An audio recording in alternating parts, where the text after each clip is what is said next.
Welcome, everybody. Can you hear me, Molly? Yes, we can hear you. Great.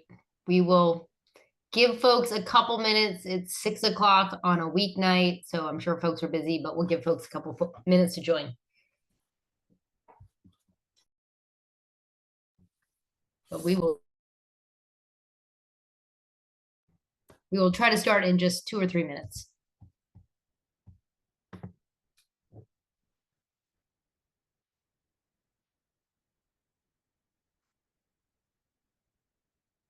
This is where we need Zoom hold music. I promise you that you do not want at least me providing that for you, but starting to get a critical mass.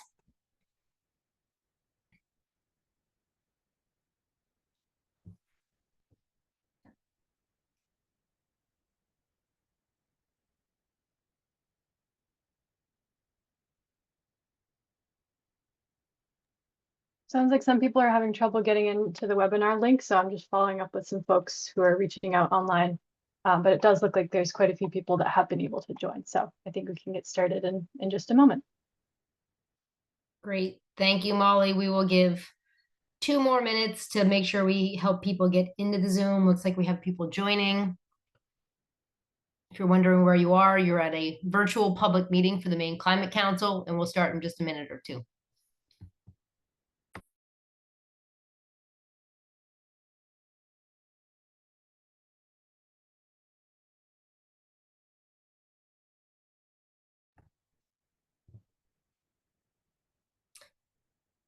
And I'm not looking at the chat as we get going, but we do have Casey and Jess who are here, who are going to help us monitor the chat. I see quite a few messages, probably from Casey.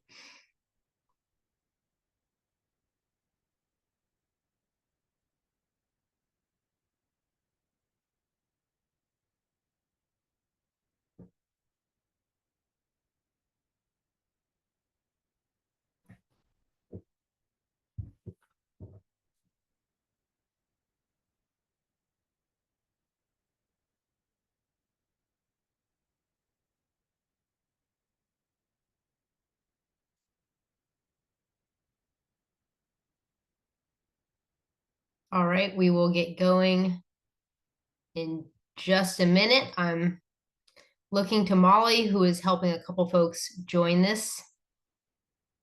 Molly, ready to go? Yeah, I think we should get started. Great. Well, my name is Hannah Pingree. I am the director of the Governor's Office of Policy, Innovation, and the Future, GOPIF. I'm also the co-chair of the Maine Climate Council with Commissioner Melanie Loisem of the Maine DEP. Melanie is at a meeting tonight, so we are dividing and conquering, and I'm here to talk to you about the Maine Climate Council and our work. I'm joined here tonight by Molly Siegel. She is the Maine Climate Council coordinator. She's going to help walk through a couple activities tonight. We also have both Casey and Jess, who are also here on your Zoom screen. They are here for technical support. Casey will be posting a bunch of links in the chat. And so if you have any questions, please post them in the chat, and Casey and Jess will help get back to you. So thank you for being here. I know a Zoom meeting is not always ideal, but we appreciate folks for showing up. We do know there are a couple Maine Climate Council members who are here on the Zoom in the audience who will be listening to your comments. I also want to thank the organizations who have helped to spread the word about this meeting, as well as our other upcoming public meetings in person. Thank you all for spreading the word about the work we are doing and our interest in hearing from Maine people. So I am going to attempt to go through the Zoom here. So I want to just give you a quick agenda for tonight. So we're going to just quickly talk to you a little bit about climate action for Maine, and then ask for your feedback. I'm then going to talk about the specifics of the Maine Climate Council, our process, and where we are. Then I'm going to go through the specific climate action strategies that have been proposed, and then we're going to ask you for some of your feedback. Again, Casey will be posting links in the chat throughout the night to specifically ask you for feedback on things that you are hearing. So just a reminder as we get started, we'll show this again at the end. But the Maine Climate Council is having this meeting tonight on Zoom. Zoom is not always the best format. From hearing from people, we would love to see you in person. We'd love for you to tell your friends and neighbors. We have 6 upcoming public meetings in Presque Isle, Lewiston, Portland, Bangor, Ellsworth, and Biddeford. These are all on our website, maine.gov/future. Please go check them out, and please tell your friends and neighbors who are interested in climate action, who are concerned about climate council strategies, who want to weigh in to come to these public meetings. So I'm going to just kick it off by telling you things that many of you who are following climate action probably already know a little bit about. And this is obviously the first and maybe obvious thing is that Maine is already seeing the impacts from climate change in our state. We are feeling warmer temperatures in the summer. We're feeling increasing rain events, shorter winters, rising sea levels. Certainly we felt those over the course of the past winter. Maine is required to have a climate action plan and have that climate action plan updated every 4 years. We're going to be talking tonight about some of the strategies that the Maine Climate Council is considering. Clearly, the past winter was significant when it comes to storm impacts. This is a picture of Stonington, Maine on the left and Jay, Maine on the right. Both those 2 communities have faced incredible storm impacts over the course of the past year. Stonington last January, Jay actually last summer. We know that Maine communities are feeling the impacts of climate, but climate action is about making our infrastructure more resilient to those impacts. Climate action is also about helping our natural resource industries adapt to climate conditions. So we know that Maine's fishermen, our farmers, our foresters, lots of folks who work outside are feeling the impacts of climate, and helping people adjust and adapt is a key climate strategy. Climate emissions are about the opportunity to transform many parts of our homes and our economy to be more efficient and to reduce carbon emissions. We know that 80% of Maine's emissions come from fossil fuels that are being used in our transportation sector and our buildings. The breakdown of buildings includes 19% of our homes, 12% in our commercial buildings, 10% in industrial, and then the electricity that powers everything we do in our homes and our businesses. So climate action can mean increasing access to clean energy. Obviously, folks are seeing a lot of this in their communities, especially the installation of solar. Climate action also means clean energy jobs. These guys are in a pre-apprenticeship program in Portland. We know that clean energy jobs can be installing heat pumps that are highly efficient and save people money, and can be weatherizing people's homes. So climate action is good paying jobs that actually improve our homes and save people money. Climate action can also look like improving public transportation options to help us drive less and also get to work. These guys are part of a new program where the Maine Department of Public Transportation is providing increasing rideshare services. Climate action also looks like adding more electric vehicle charging stations. Again, we want to reduce transportation emissions, and electric vehicles are one of the strategies to help do that. Climate action can also mean expanding high-speed internet access, something folks across our state, especially in rural areas, have told us is important. We know that access to high-speed internet can help people gain access to technologies like renewable energy technology. It can help you work from home and drive less. Climate action also means protecting our natural environment. This is a group of kids in Portland who are cutting the ribbon on 24 acres of green space that was preserved in their communities. So climate action is protecting our natural resources so everybody can enjoy them. So I'm going to pass it off to Molly. We're going to start with just kind of a simple high-level activity to get everybody thinking about climate action and what it means to them. Okay, thank you, Hannah. So I want to get everybody started with an activity. We're going to use the Zoom chat to answer this question. And just so you know, all of us, the hosts and the panelists of this meeting, can see what's coming into the Zoom chat. You won't be able to see it as attendees, but we will be seeing everything that comes in, and we're gonna read out the answers as they start to come in. So for the next couple of minutes, we want to hear from you, and we want you to think about this question. What does successful climate action in Maine look like to you? And please think about your top 3 words or phrases that you would use to describe what successful climate action in Maine looks like. And then you can enter those into the Zoom chat. Try to keep your answers short, 1 to 3 words each. And for instance, if I'm very interested in seeing schools in Maine powered by clean energy, I might write in the chat renewable energy on schools or something else like that. So we'll give you about a minute to think about your top 3 answers to this question. And as the answers start to come in, I'll read them out loud so that we can hear what other people are saying. And just so you know, we will be summarizing the key themes that come out of this meeting. And we're doing that for all of the public meetings that we're doing around the state. So we are listening, we're taking notes of this conversation, and we're looking forward to sharing these themes and answers with the Maine Climate Council when we meet with them next on September 25th. So I'm going to set a timer for about a minute and we'll just let a couple more responses come in. And I see that people are already starting to use the chat. So thank you so much. And I'll just give a few more moments before I start to read them out in case folks want to think a little bit more.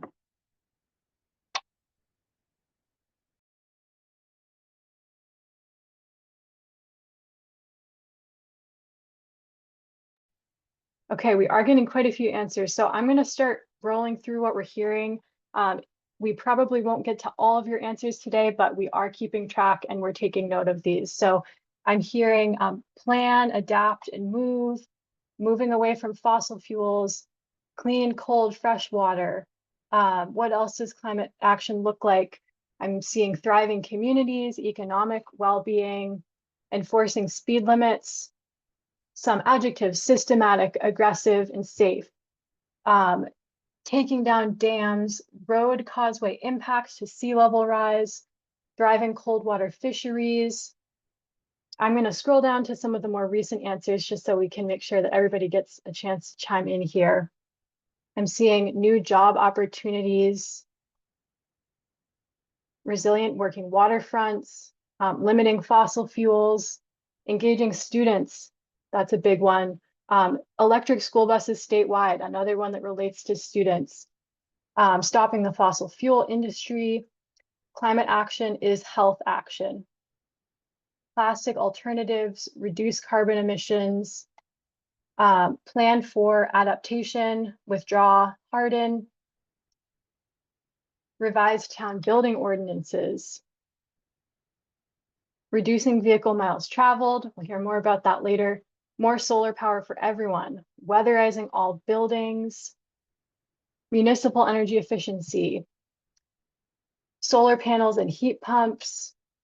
Upgrade the grid. Forest products that suck carbon out of the air. Affordable housing. Encourage self-propelled activities, discourage motor-powered activities. Public transportation connections between all cities.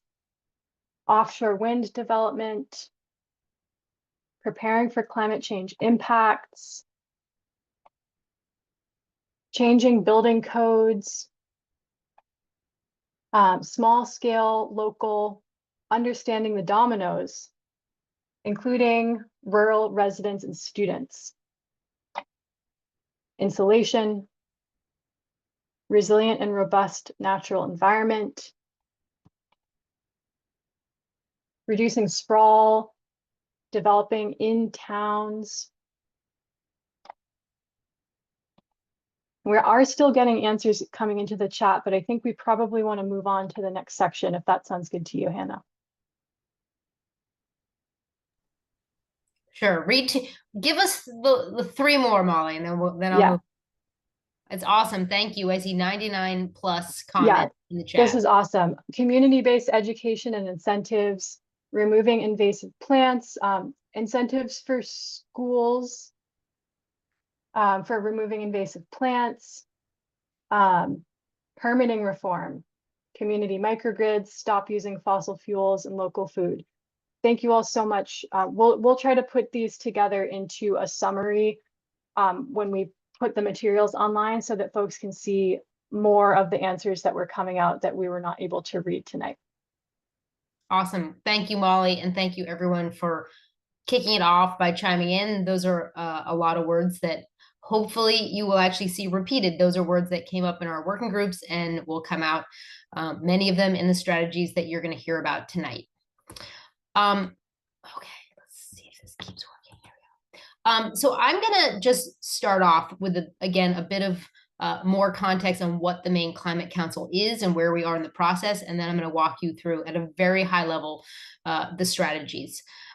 Throughout the comments, Casey will be posting polls that you can fill in on the topics that you're interested in. So just big picture, the Maine Climate Council was proposed by my boss, Governor Janet Mills, in 2019. It was advanced as a bill in the legislature by actually a Republican state senator, David Woodsum, and it received overwhelming bipartisan support in the Maine legislature when it passed into law. So I do think it's a big deal. Sometimes people think climate action is partisan. In Maine, folks on both sides of the aisle, they believe that the climate is changing and that we need to take action.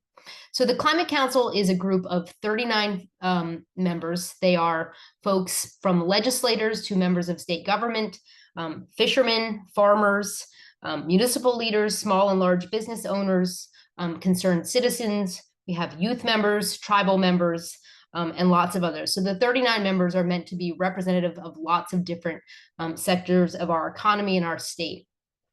We also have 6 different working groups as well as 2 subcommittees that help to make up the work of the Climate Council and do a lot of the heavy lifting. So the Climate Council really leads with science. So the Science and Technical Subcommittee puts out the information about what's happening with climate, what are the facts by which we should be making decisions and taking action.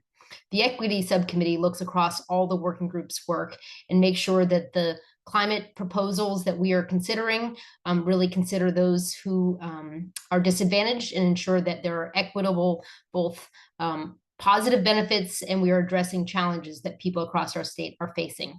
You see here, I'm not going to read them all, but 6 different working groups working across 6 different essential sectors. So the Maine Climate Council is required every 4 years to update the state's climate action plan. Our first climate plan under the law was delivered in December of 2020. It was called Maine Won't Wait. We now have an update to that plan required by this December 1, 2024.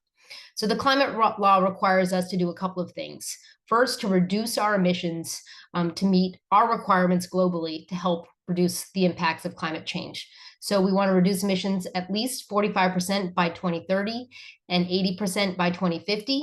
We also have an additional law that requires the state to achieve carbon neutrality by 2045. The Climate Council is also charged to ensure that Maine people, industries, and communities are resilient to the impacts of climate change.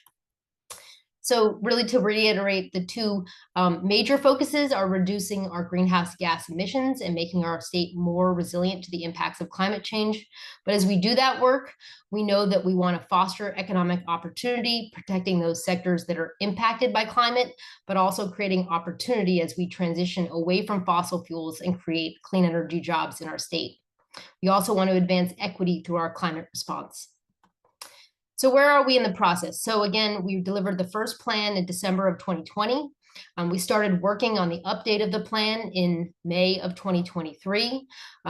Hundreds of Maine people on these working groups and subcommittees have been meeting over the course of the last year to update the past climate plan and come up with new strategies that meet the moment that we're in.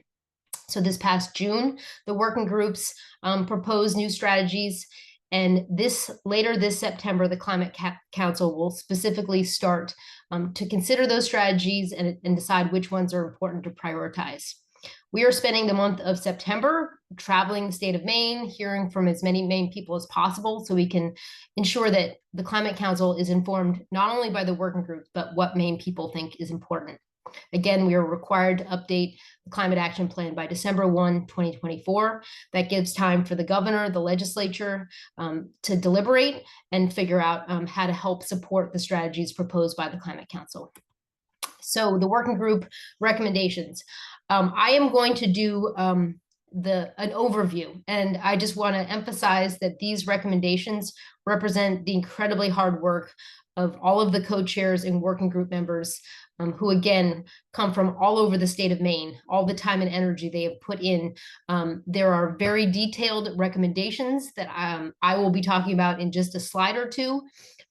So I strongly encourage you to, if you're interested in a specific topic, Casey will continue to post where you can read the deep details of each of these working groups reports.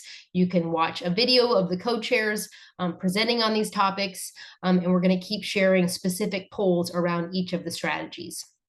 So I'm just going to start off with community resilience. I will say that as the Climate Council started its work, we had been facing increasing storm events in the state of Maine, but the storms of December and January really, I think, were both alarming, a wake-up call, had significant impacts to both inland Maine and coastal Maine, and they really focused the Climate Council's work on the importance of resilience.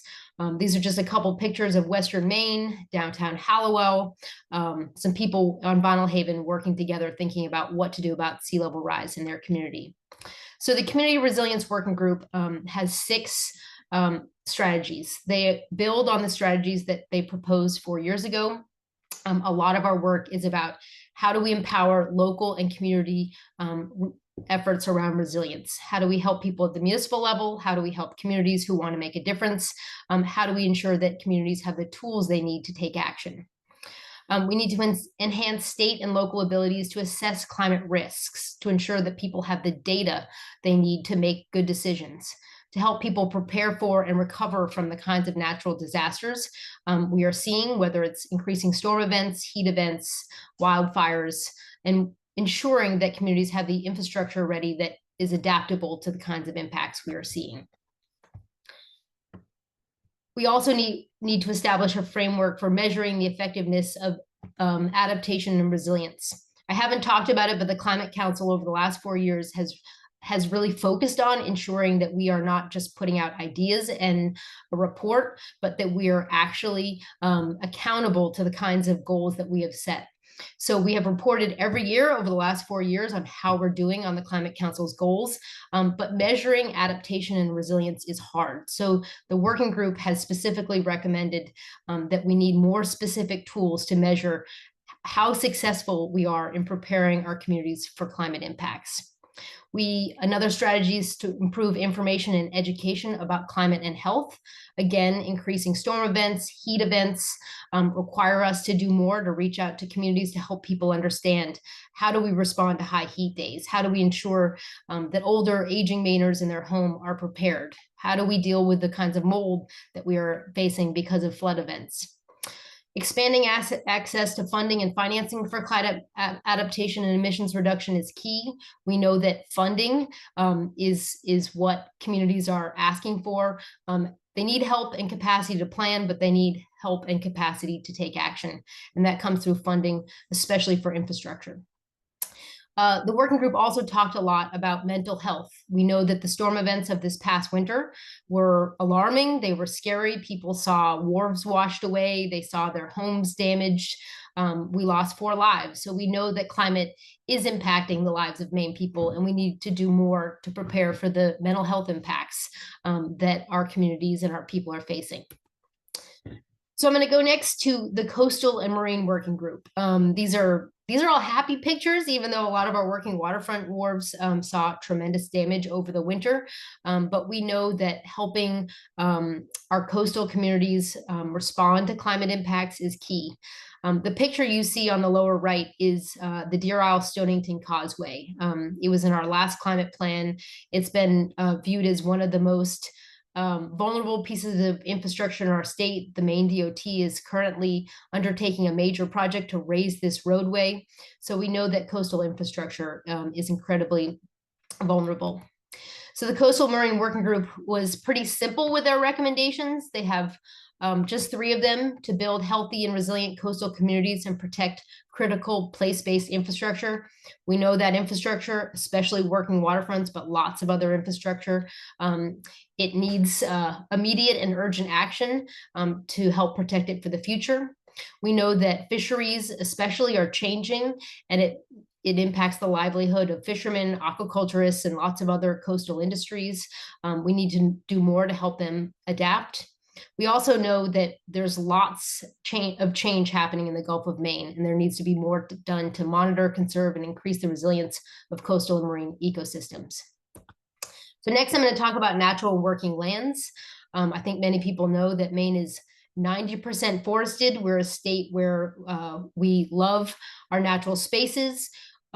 We strongly support our farmers, our foresters, and natural resource industries. And natural places really are what Maine is all about. So the Natural and Working Lands Working Group had just 3 recommendations that really build on their recommendations from 4 years ago. One, to continue to double down on the strategies to increase the total amount of conserved natural and working lands in the state by 2030. So that was a goal from the last plan. This one comes up with a lot more specifics to ensure that we get there. We know that natural working lands are important for carbon sequestration, but also important for our tourism industry and lots of natural resource-based industries. The Natural Working Lands Group also proposed increasing the amount of food consumed in Maine from state food producers, our farmers and our fishermen, to 30% by 2030. They recommend a specific state food plan to help make that happen. And we know that these strategies can help protect natural lands and improve our health. Last but not least, develop new incentives to increase carbon storage. Again, the nearly 90% of the state that is forested, our coastal wetlands that sequester carbon. We need more incentives to ensure that we protect those lands that are doing such a significant service for the state and for the climate. So I'm going to talk now about another strategy that is new, entirely new. So the last state climate plan didn't really touch the issue of waste. So this year we had a new materials management task force specifically take on the issue of waste and what waste issues mean for our climate. They came up with 6 specific strategies under the banner of materials management. First, that we need to do more to measure and reduce consumption-based emissions. So we know a lot of the stuff we buy produces emissions elsewhere. That's not part of Maine's carbon emissions, but we need to be thinking more broadly about what we consume in Maine and what its impacts are on the climate. We need to advance policies and deploy funding to grow Maine's circular economy. So how do we buy less from out of state? How do we reuse and recycle more things here in the state of Maine? We want to reduce food loss and waste by 50% by 2030. We know that food waste has a major impact on the climate. It's also wasteful. So those strategies to reduce food waste are a big deal. We want to regionalize and scale up access to waste prevention and diversion services. We know that lots of Maine communities are struggling with waste issues, and the more that we can support those communities and regional efforts, the better that we can do to also reduce our emissions in this sector. We want to foster resilience in the built environment through materials collection and reuse. So this is about building materials. When we tear down a building, how can we reuse it? We also know that storm events have caused incredible debris from buildings to wash up on our shores, to wash down our rivers, and how we manage those materials is an important climate resilience issue. And last but not least, we want to reduce and capture methane emissions from Maine's waste sector. So we know our food waste, lots of other waste produces harmful emissions, and reducing and capturing that is important for our climate goals. So next I'm going to talk about transportation. Maine, again, as you saw in an earlier slide, about half of our carbon emissions come from transportation. So strategies that both electrify our transportation systems, reduce the amount people have to drive, are incredibly important to achieving our state's climate goals. So the Transportation Working Group has 3 main goals. 1, to continue to accelerate Maine's transition to light-duty electric vehicles, including plug-in hybrid vehicles. So lots of different strategies to make those vehicles accessible to more Maine people, people of all income groups, and to make sure they have access to the charging required to drive electric vehicles. We also want to reduce the amount that people have to drive. And those strategies have to do with public transportation, with active transportation, with increasing access to our trails. So public transportation, active transportation, major part of our strategy. And last, again, but not least, on the electric vehicles, we want to accelerate Maine's adoption of zero-emission medium and heavy-duty vehicles. So we've heard about electric school buses.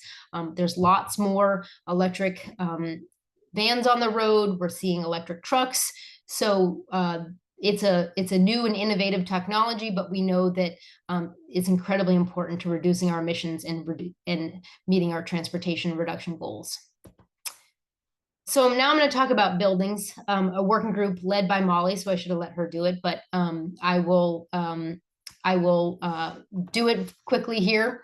I will just remind people that throughout this, Casey has been posting in the chat specific polls from each of the Climate Council working groups and task forces. So if there's a strategy that you want to learn more about, you want to fill out a specific poll with your opinion, you want to note what's missing, click on those polls. And I'm sorry I was supposed to say that throughout, but I'm going to just say it now. And we will remind people again at the end where you can go to find out more information on each of these strategies. Maybe I'll pause for a second and let you look at the chat, and you can decide if you want to fill out one of those polls. You can save it for later too. Molly, any comment? Are people clicking on them? We won't be able to know until a little bit later, but we would really appreciate, folks are putting some notes in the chat to us, and that is great. It is also helpful if you submit those thoughts into the survey, because that's the way it will get shared with the Climate Council, so that they can hear your great ideas. So thanks so much, everyone. Awesome. And we have been hearing over the past month from hundreds of Maine people giving their feedback, over 1,000 Maine people on these surveys. Your comments are important. They will be shared with the Maine Climate Council. And as you will hear as we continue to go through the strategies, all the working groups have a lot of good ideas. Prioritizing those ideas, deciding what's most important for your family, for your community, what you think is most important for the state. That's really helpful, because the Climate Council does need to prioritize in the month ahead. So I'm going to come back and talk about buildings. So buildings, I'm sure lots of folks on this call have heard about our work on heat pumps. Maine has led the nation in the deployment of high efficient heat pump deployment. We're trying to do a lot in the sector of buildings, and the buildings working group has a number of good strategies.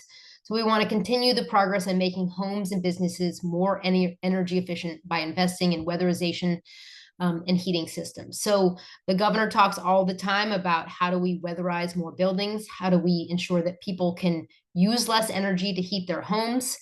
Again, heat pumps, heat pump hot water heaters, other technology helps people both save money, but be more comfortable in their homes. Again, heat pumps are run on electricity. So as we electrify and then create clean energy, that has tons of huge climate impacts. We also want to establish strong systems to support rapid adoption and compliance with climate-friendly building codes and standards. So we want to ensure that new buildings built in Maine are as energy efficient as possible, so we don't need to go back and weatherize them later on. We want to promote the manufacture and use of climate-friendly building products. A lot of the ideas tonight, I heard Molly say at the very beginning, but we believe strongly that this is an area where Maine can really lead, whether it's producing insulation like at Timber HP in Madison made from our trees, whether it's bringing CLT to Maine, using climate-friendly building products, often coming from wood. That's good for the climate. It's sequestering carbon, and it's producing good-paying jobs in our state as well.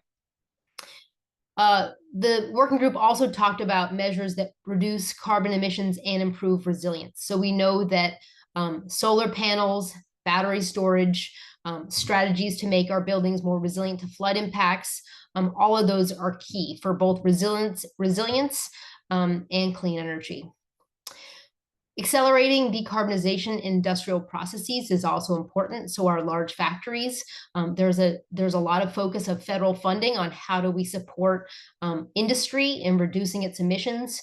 We know that decarbonizing industrial processes can also be good for business. It can save them money. Some of this work is difficult, but we have a number of folks on the Climate Council who come from our paper mills and large industry, and we know there's more good work that can be done in the state of Maine in this area.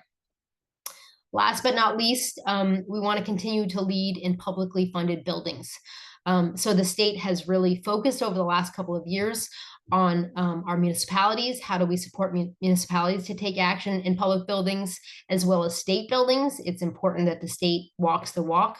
But we are also focusing on strategies that support Maine schools, support our affordable housing sector. So we want to continue to lead in this area that we know is so important and also can save taxpayer money. So now I'm going to talk about clean energy. Folks have probably seen lots of these solar panels. This is me and a couple folks from GoPIF up in Limestone, hearing from folks up there about a solar array that is producing energy for the town of Limestone. So the energy working group had 4 recommendations. The first one is to decrease energy burdens while transitioning to clean energy. We know the transition to clean energy is important for our climate. We know it can create good paying jobs, but we know that we need to do it carefully and affordably. So especially decreasing the burden for moderate and low income Mainers while we transition to clean energy is key. Part of that transition, there is a goal in Maine to produce 100% clean energy by 2040. So the infrastructure to make that happen is the subject of a lot of careful planning in the state. That planning is to also manage the impacts of buildings, vehicles, and industry on the grid as we transition from using fossil fuels to electricity that requires a different and a modernized energy system. Again, last but not least, the governor set a goal in the last climate plan to grow Maine's clean energy economy with a goal of 30,000 clean energy jobs by 2030. So this is everything from electricians to people doing weatherization to people installing heat pumps and solar panels.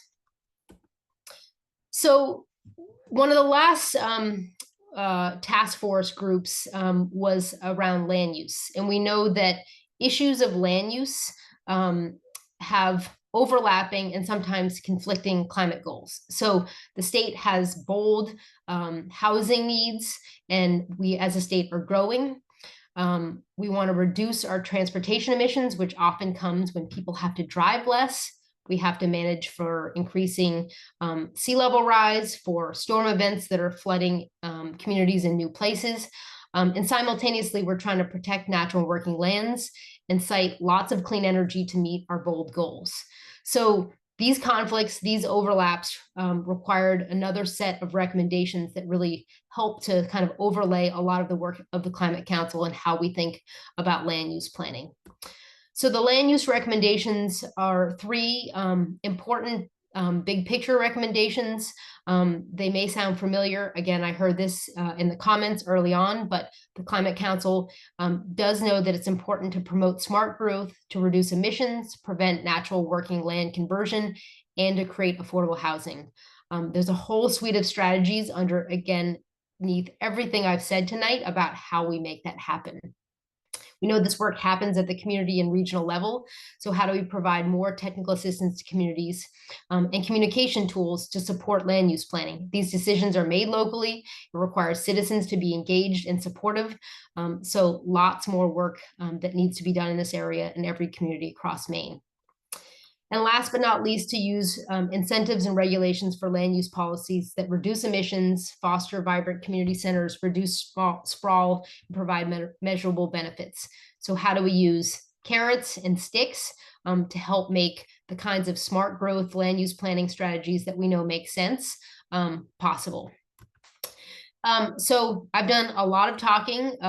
That's why it's a lot more fun to come to the public meetings where we're going to have a different format and you're not going to hear from me for 30 minutes.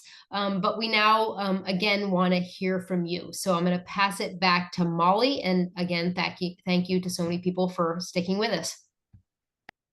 Great. Thanks, Hannah. And thanks for presenting all of that information. And I'll give you a break here. And we want to turn it over to the participants to tell us what, as you're hearing these recommendations and thinking a little bit more about each of the specific topics, we want to give you a chance to share with us anything else that the Maine Climate Council could consider that you did not see here.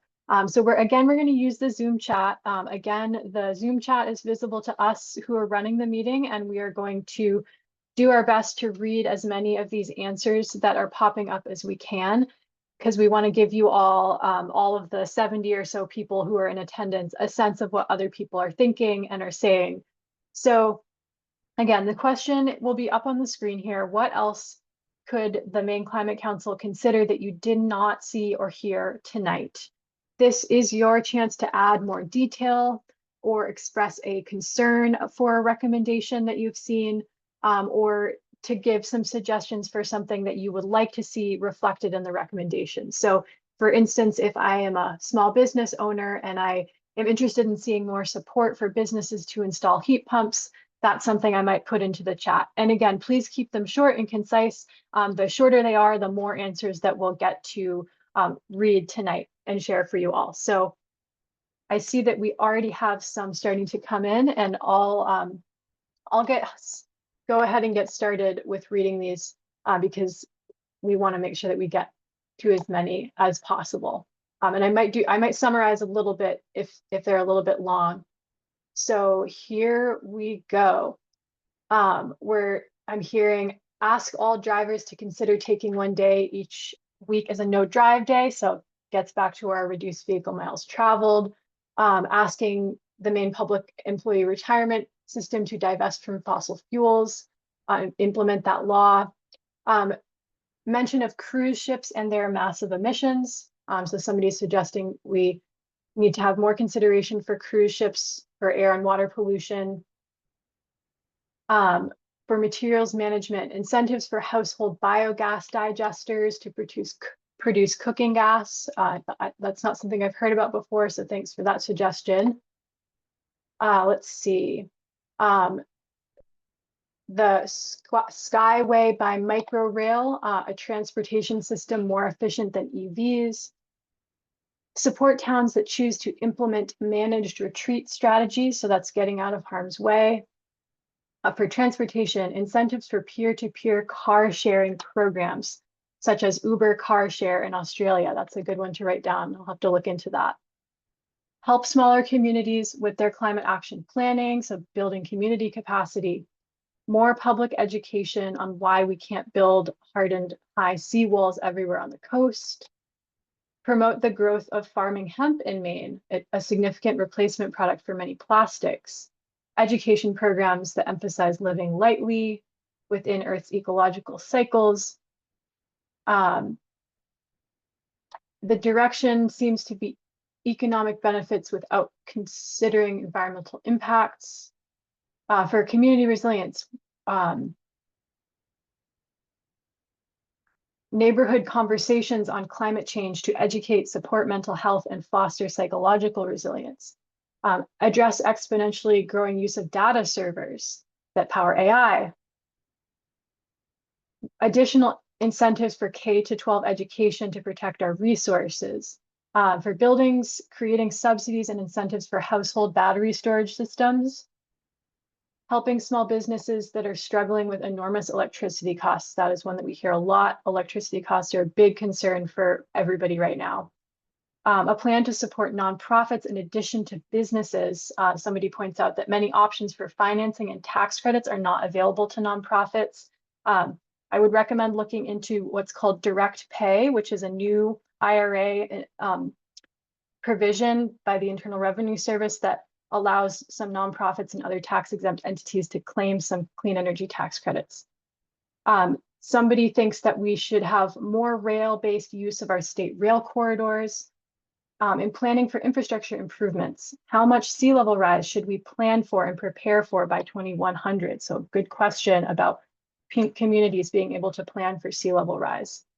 Carbon pollution pricing, support for electric boats and charging. Recommendations that provide specific resources for disadvantaged communities to build resilience in targeted demographics. Looking at the vehicle life cycle for electric cars, addressing wealth inequality. So young Mainers are having concerns that they cannot afford more sustainable practices despite wanting to, even with state subsidies for technology like EVs and heat pumps. Again, fossil fuel fees, Hempcrete as an energy efficient building material. Climate environmental education for all ages in a variety of venues. Stopping the use of ATVs, snowmobiles for economic reasons until they are electric. Looking into, I think we are avoiding hard conversations about what we can afford to harden and adapt, what must withdraw. Encourage businesses that can to support hybrid and remote work. Endorsing an effective federal climate policy, so specifically putting a price on carbon emissions, carbon taxes. Vermont has a policy on making polluters pay for costs. Recommendation that addresses protecting and restoring our freshwater resources to make them more climate resilient. So specifically addressing our freshwater resources. Cruise ships now have alternate renewable diesel fuels, so looking more into that. We must be more aggressive about getting rid of plastics, especially single source. Housing density is key to reaching our climate goals, as it can reduce vehicle miles traveled, prevent urban sprawl, and multi-unit buildings use less energy. So that's another land use related. Support extension of train from Boston up to Bangor and beyond. All right, help communities with shoreline retreat. Again, do not ignore the cost of carbon pollution. Grants that are focused on people who are served, not geographical regions, involving faith communities in the broad conversations. Expand use of geo and hydrothermal. Looking at the supply side, so legislation, regulation, judicial action to counter the heavy funding and disinformation by the fossil fuel industry. Land use protection means balancing between transit and rail, bus, bicycle, and walking. Question about where does the money come from for transitioning our heating systems? Adopt the 2024 International Energy Conservation Code instead of the 2021. Grid scale and home scale long duration energy storage systems. Educate Mainers about banking locally. Promote net zero house building. Nuclear energy, more locally sourced food and less food waste. Another for carbon tax. Teach climate change in schools at all levels. Another for community conversations. Workplace EV chargers with simple 110 volt plugs. Encourage or leverage existing partnerships and programs to support working forest lands in Maine. Carbon fee and dividend program. A question about why are we subsidizing solar solutions with electric prices? How to protect habitat and biodiversity in our communities as we increase population growth. Addressing environmental impacts of cruise ships.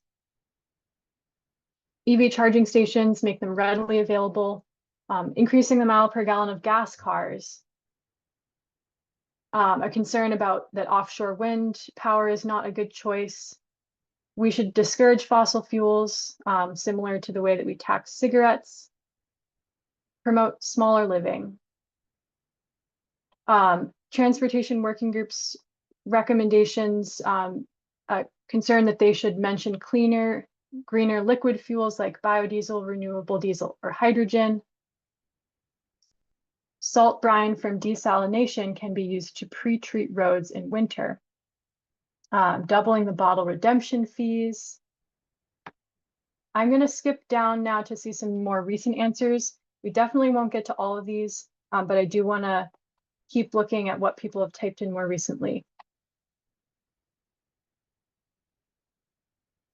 All right. Increasing funding for community level nonprofits and regional collaborations to work on these issues. Investigate subsidies for fossil fuel industries. More input from the medical and health sectors. Thanks for that. We do have some folks from the medical and health sector on our working groups, and they do contribute in really helpful ways.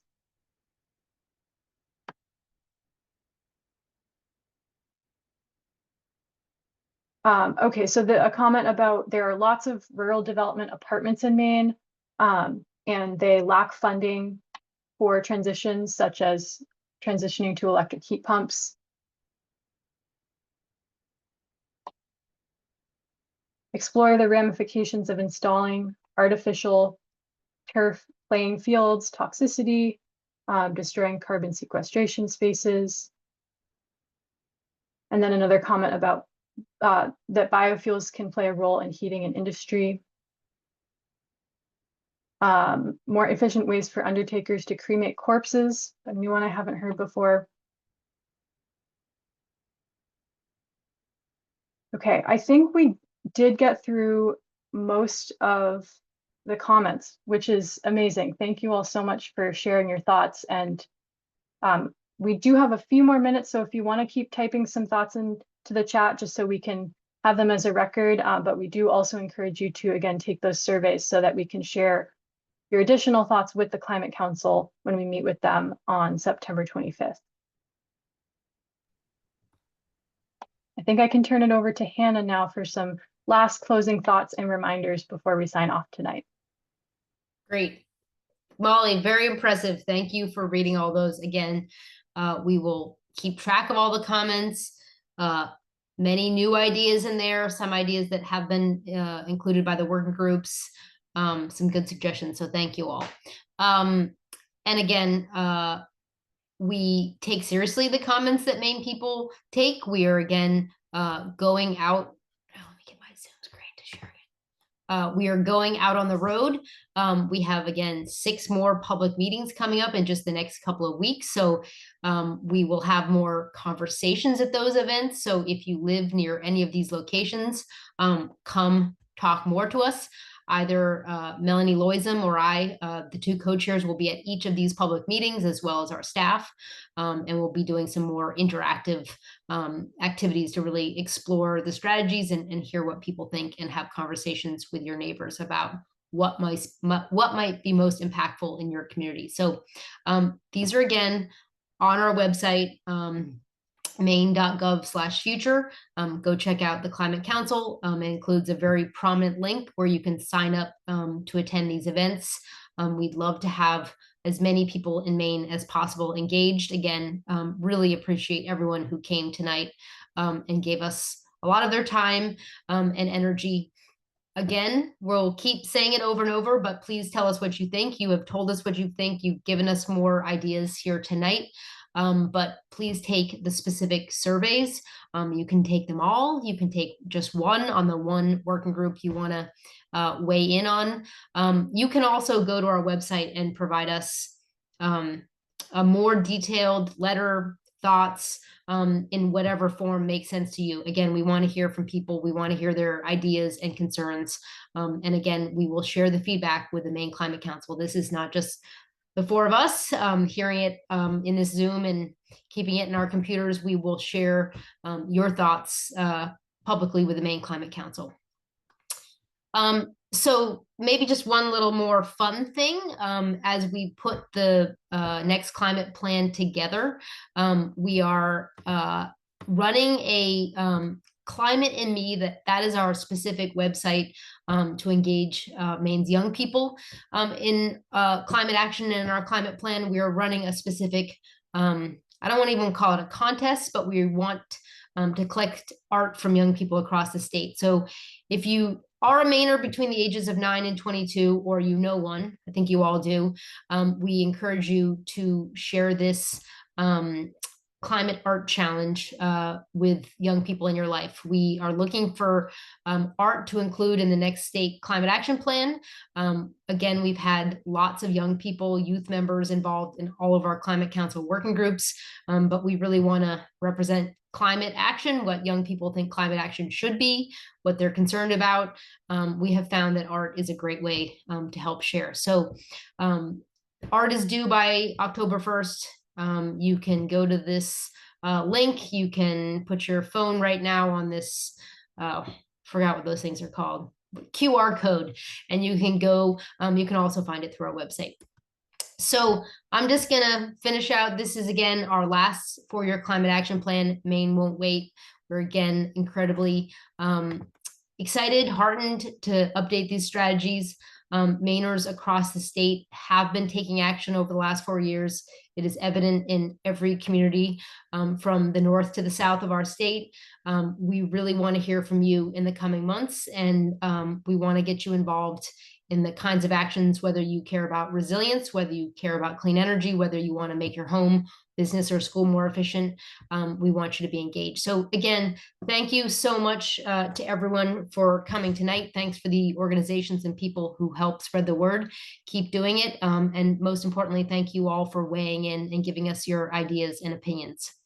So anything else, Molly, before we say goodbye?